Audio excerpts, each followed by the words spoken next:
Hello and welcome to our presentation, There is Fun to be Done, Supporting Students' Access to Textbooks. We'll be talking about the textbook program at the NC State University Libraries. I'm Sylvia Sheffield, my pronouns are she, her, and I'm the Collections and Research Librarian for Engineering at NC State. And I'm Hillary Davis, my pronouns are she, her, and I'm the Head of Collections and Research Strategy at the NC State University Libraries. All right, and so during this session, we'll review the context for our textbook program, which has been running for 13 years now. We'll briefly review past assessments of the textbook program. We will outline changes brought on by the COVID-19 pandemic. We'll focus on an updated assessment of the program that Sylvia has conducted. And then we'll wrap up with some concluding thoughts about where we are now with the program and where we may be headed. And there will be a Q&A opportunity after this presentation is aired on November 14th. So what do you get out of attending this presentation?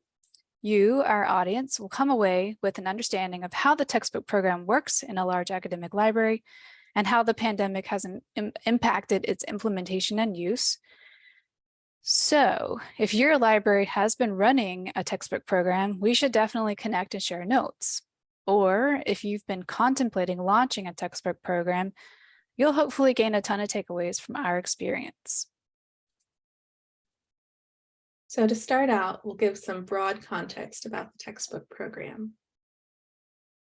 So what is it? So the NC State University Libraries textbook program provides at least one copy of every required textbook for every course, every semester. And the purpose of this effort is to reduce the financial burden on students by providing a copy that can be accessed via the library. It was started back in 2009, actually initiated from a student-led proposal to the University Library Committee, which was enthusiastically received and really made a priority within the libraries. So you might be wondering, how is the textbook program funded? How much does it cost? So we've been funding it out of our collections budget, which is primarily supported by our state appropriated funds. And it makes up less than 1% of our annual allocation for monographs. So in the first year, we spent about $50,000 to seed the program. And then over the next decade, we spent an average of $34,000 per fiscal year, depending on how many new textbooks were adopted. But then in fiscal year 2020-21, we spent $82,000 due to the need to purchase additional copies for our temporary emergency local controlled digital lending service. And we purchased an ebook copy for as many print versions of textbooks as possible.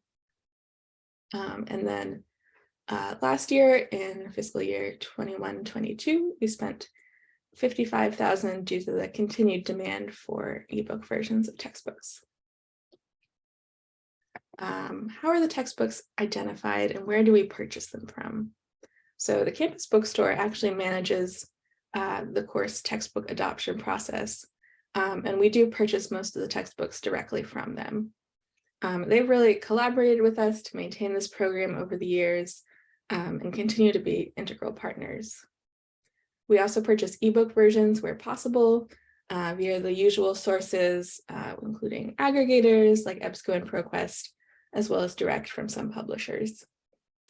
We do not purchase copies from textbook vendors such as VitalSource or RedShelf, as they don't really have a model for selling e-textbooks to libraries for lending. And though we're focusing on the textbook program in our talk today, we want to be clear that is only one component of the library's work on textbook affordability. Really, since its inception, the intent of the textbook program has been to work alongside open pedagogy initiatives such as our Alt Textbook Project, which empowers faculty to innovate pedagogically, enhance access for NC State students to high quality, tailored educational materials, and reduce the financial burden of expensive textbooks. And the neat thing is that data from the textbook lending program has actually been used to inform our outreach around OERs. To quote from our colleagues' 2017 article, Data Informed Open Education Advocacy, Our goal was to identify materials that were in the top 25% of the collection across 3 areas: patron use of the materials, price of the materials, and enrollment in the course where the materials were assigned. They then targeted those courses for OER promotion. I highly recommend taking a look at the article itself to learn more. And with that, I'll pass it over to Hillary. All right, we'll take a few minutes to talk about the data around costs, number of items, and use of the print textbooks in the program since it began in 2009. Okay, so this chart on this slide covers the annual cost of the textbook program from 2009 through 2022, and it includes print and ebook items purchased. So in 2009, 2010, we started the program by purchasing $50,000 worth of books, primarily in print, as Sylvia mentioned. And the costs then ranged from $24,000 a year to $48,000 for a year across many years, depending on the textbooks adopted for the courses and those costs. But in FY 2021, that's when the pandemic impacted us, we had to purchase as many ebook counterparts of those textbooks as possible since students and instructors had to work remotely. And we also purchased added copies of some print books in order to support our short-term emergency local digital lending service. And then in last fiscal year, we did see a reduction in spending, but not back to pre-pandemic levels. As Sylvia mentioned, we still see a strong demand for ebook counterparts. Okay, and now in this slide, the chart covers the number of items purchased per year of the textbook program from 2009 through 2022. And this also includes print and ebook items purchased. As we've been discussing in 2009-10, that's when we seeded the program, we needed to purchase the most number of items then. And after that, the number of items purchased per year stabilized until FY 2021, when the pandemic forced everyone to remote operations. And again, that's when we really flipped and purchased many more ebook counterparts and less print. And this chart covers the usage, and this is circulations of items per year of the textbook program, again from 2009 to 2022. And this includes only print items because that's what the program primarily consisted of until more recently. So in 2009-10, when we started the program, usage was starting to ramp up, and then it peaked in 2011-12.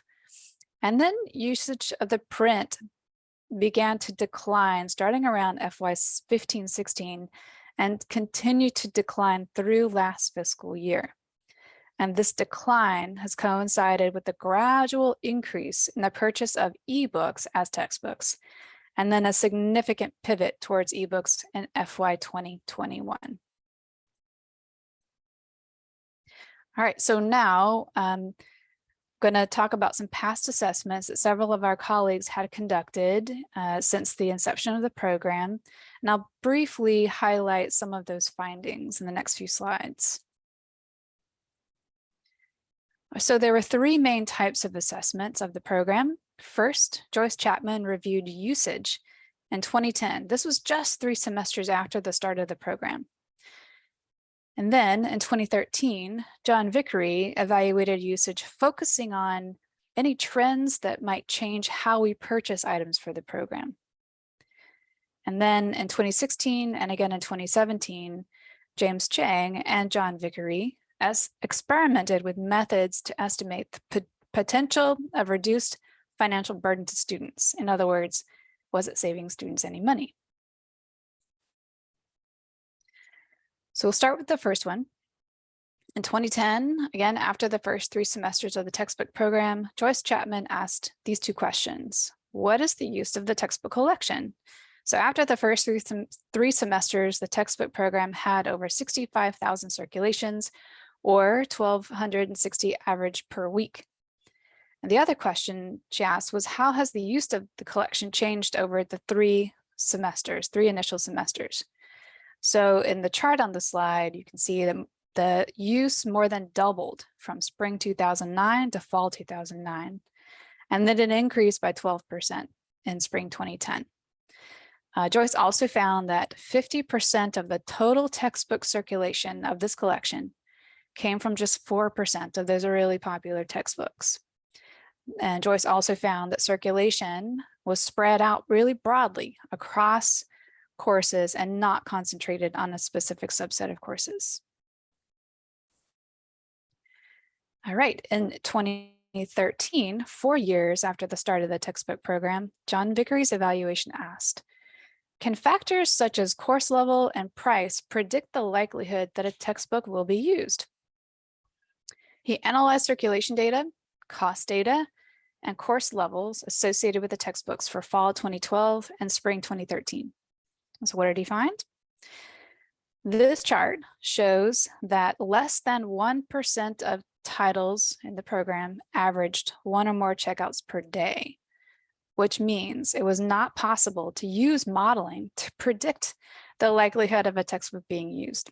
So his recommendation was continue the textbook program as is, and or do further analysis on zero-use items, since there were some. So we knew at that time that if we decided to change the way we purchased items based on a review of zero-use textbooks, that would mean that we would have to change how we promote the program. So it's really easy to talk about buying 1 copy of every required textbook, but it would be far more complex to describe a program that was more selective. So we've decided to stay with the original model. And then in 2016 and 2017, James Chang and John Vickery explored what it would take to estimate that potential reduced financial burden of the textbook program to students. And we could have said, is the program saving students any money? But we hadn't done any surveys to collect data on the extent to which students were not purchasing textbooks or were using our copy instead of purchasing their own. So John and James settled on potential reduced financial burden. The formula that they worked on was essentially the number of unique user circulations times the price of each textbook. And then they multiply that by the percent of students not purchasing textbooks. And that number came from a PIRG study or report that provided that estimate. And then that's how we got potential reduced financial burden. So when we plugged in our numbers, this resulted in a potential reduced financial burden of $496,000 in spring of 2016, and then $392,000 for the following spring semester. And the change is due to the textbooks adopted, the cost, and their use. So the data that for this analysis that was gathered was the price of textbooks, the unique user circulations of textbooks. So they tried to avoid renewals. And then they only focused on undergraduate and graduate students. And the 2014 PIRG report on textbooks that looked at textbook purchasing behavior of students was the estimate that we used in the formula that 65% of students do not purchase textbooks due to cost. All right, now we'll briefly cover the impacts of the COVID-19 pandemic on the textbook program, which will lead right into the most recent assessment that Sylvia has conducted. So up until March 2020, when the pandemic came, our textbook program was primarily supported with print textbooks that students checked out from a service point in one of our library locations. We did have some ebook counterparts, but it wasn't really until March 2020 when we made as full a pivot as possible to prefer ebook formats for our textbook program. Our efforts to purchase those ebook formats encountered a number of challenges, which will be familiar to any other libraries that have attempted to provide access to e-textbooks for their student patrons. As teaching and learning transitioned very quickly to the remote setting, we purchased or identified alternate, and in many cases temporary, free online access. And this level of access was much reduced when the free Vital Source Helps program ended in May of 2020. So rough estimates suggest that we have been able to provide online access to approximately 25% of the required textbooks, sometimes less, depending on the semester, since much of the traditional textbook content is not available for library purchase. So like Hillary just said, since the start of the pandemic, we've continued to opt for electronic access over print whenever possible. But our print textbooks did start circulating again in the fall 2021 semester. But like many of our metrics within the library, circulations were way down compared to pre-pandemic. So this was concerning, but we also hypothesized that some of the drop could be attributed to our shift to electronic content. So last spring, we did a new assessment of the program that incorporated both print and electronic usage and compared the fall 2019 semester pre-pandemic to the fall 2021 semester. So for the next portion of the presentation, I'll go in depth about how we did this and how I put the ebook and the print numbers in conversation with each other, while keeping in mind that they are very different metrics. As you all likely know, an ebook use, typically a section or chapter request, is not really equivalent to a print circ, so we did not directly compare those numbers. The purpose of this analysis was to gain an understanding of the overall use trends across print and ebook formats of items in the textbook program. So we were interested in questions like, how has the pandemic changed the composition and usage? What is the overall usage of ebooks assigned as textbooks? And then when we have both print and electronic options for a title, which do patrons choose? At a high level, this project had three main components: gathering and cleaning the data, combining the data, and then analyzing the data. So for this first step, gathering and cleaning the data, I was working with three main data sources: textbook lists, print circulation reports, and ebook usage reports. So I'll go into detail on each of those, starting with the textbook lists. So as mentioned earlier, we get a spreadsheet from the bookstore every semester that lists the required textbooks for each class. And so for the purposes of this assessment, a textbook was any book that was included in this spreadsheet for the respective semester. We have colleagues in the library who then enhance the bookstore's spreadsheet through ISBN matching, and they add in columns for any matching catalog records, print or electronic, and that also pulls in any access links for ebooks. And so if a book was used for multiple classes, it would be listed multiple times. So I then did a little cleanup, deduplicating by the item ID so that each item was only listed once. Our print circulation data is the most straightforward. So our ILS is CiRCE Dynex Symphony, and we also have the CiRCE Dynex product, Blue Cloud Analytics, or BCA. So this is a web-based platform for designing and running reports and creating dashboards. So this component could have been done directly through the ILS, but I like the features in BCA, so I did it there. Either way, the underlying data is the same. So I just created a report that returned a list of items in the library's collection as a whole that circulated from August 1st to December 31st of the respective year, which was then 2019 and 2021, and included the circulation count for that period. The ebook usage data was a bit more complicated since we have ebooks from so many different vendors. So I was able to identify the vendors to incorporate by looking at the access URLs that were on the enhanced bookstore list. So EBSCO and ProQuest were the big top two, but I also identified 10 more vendors to incorporate.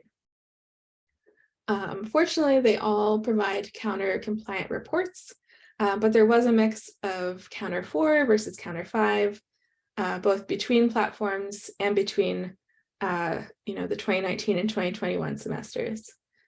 So I tried to stay as consistent as possible in the reports and metrics that I used, but some variation was unavoidable. So after acquiring each counter report, I did a little cleanup work and added a column that totaled the usage for each title just through the August through December period. So my overall strategy in combining those three data sources was to keep the textbook list as the primary document and then join the CERC and the usage data from the print and ebook reports. So I did this piece in Blue Cloud Analytics, but I could have used any other tool that can do data joins. And I did use ISBN 13 as the match point. So here's a streamlined version of the spreadsheet I ended up with for each semester after adding in the print circulation and ebook usage data to the textbook list. So this is the one for fall 2021. There's also a corresponding one for fall 2019. So just to talk through some of the key data fields and where that data was coming from. So the textbook title and ISBN 13 were on that original textbook list from the bookstore. The textbook barcode and textbook online access link were added by libraries colleagues based on ISBN. The total F21 ebook uses comes from those counter reports, and the total F21 print circs comes from our ILS report. And then I added the print and ebook columns on the far right, just based on the existing data on the spreadsheet to allow for easy filtering. So a few notes. So first, you can see that the print and ebook usage for a title are listed together in the same row. In some cases where the books were the same edition but didn't have matching ISBNs, this was a manual process. So to identify those fairly imperfectly, I just sorted the sheet alphabetically and skimmed through for rows to combine. Second, keep in mind that there's a fair amount of data sources behind that total ebook uses column. So they're hidden in this screenshot. But here's what those hidden columns look like, each representing a counter report from that particular vendor. As you can see, we sometimes had ebooks on multiple platforms. So that total ebook usage is the sum of usage across platforms. So having gathered and combined all our data, I was then finally able to begin answering some of our research questions.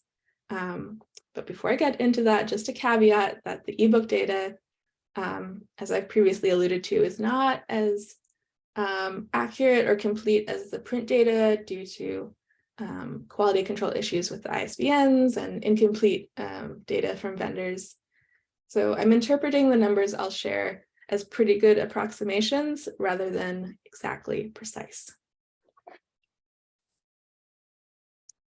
So this chart is showing both the composition and usage of the textbook collection for the fall 19 and fall 21 semesters. So I'll go through it row by row. So it's showing we had fewer print textbooks in fall 21 compared to fall 19. So that's going from 2,222 items to 1,751 items. But while the number of print items decreased by that 21%, print usage decreased by 75%, going from over 8,000 circs to just over 2,000. And then on the ebook side, we see the numbers going in the opposite direction.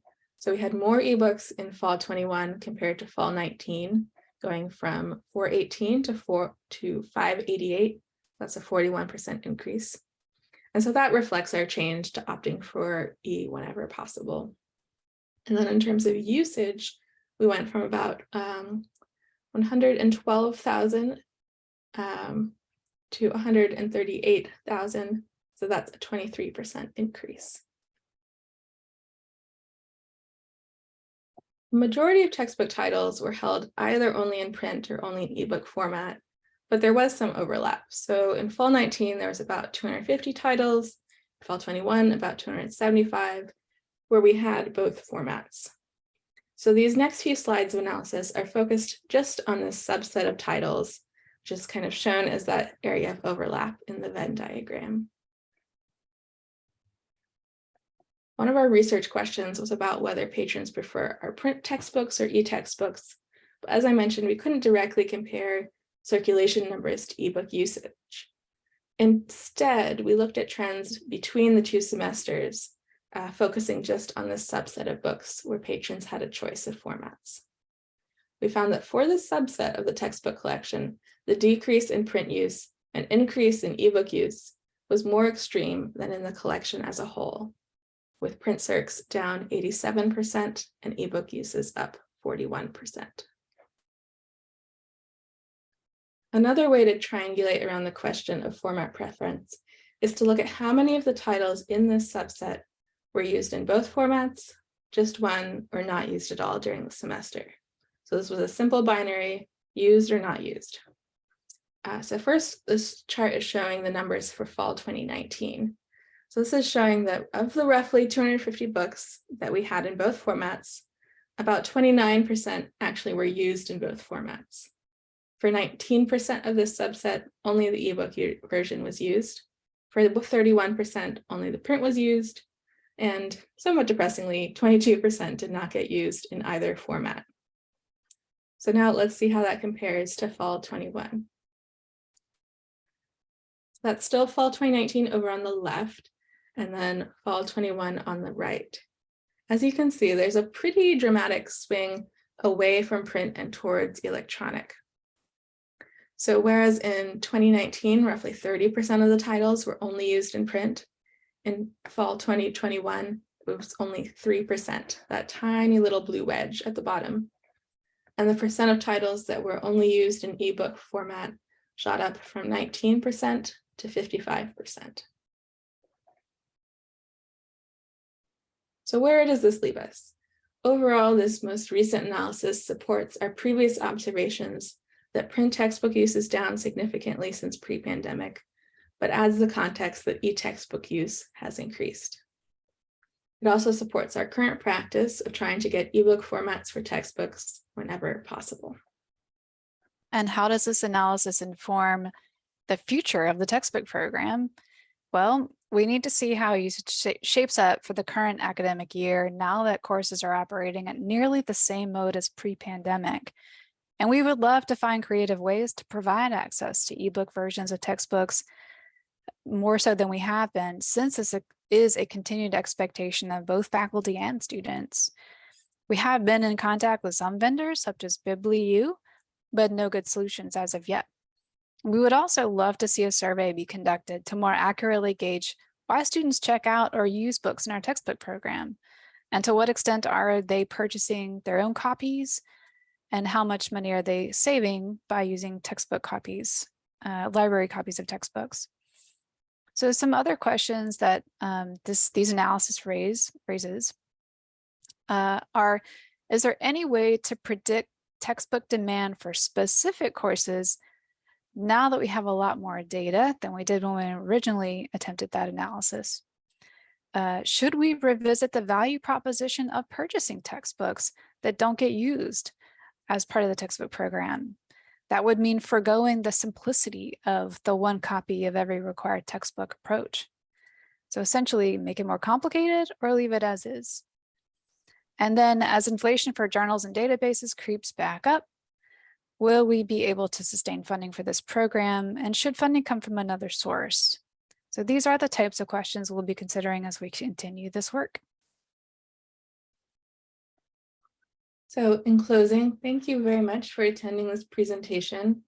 We also want to acknowledge the work of the past and current colleagues who are listed on this slide. If you're watching the live broadcast, we hope you'll stick around for the Q&A.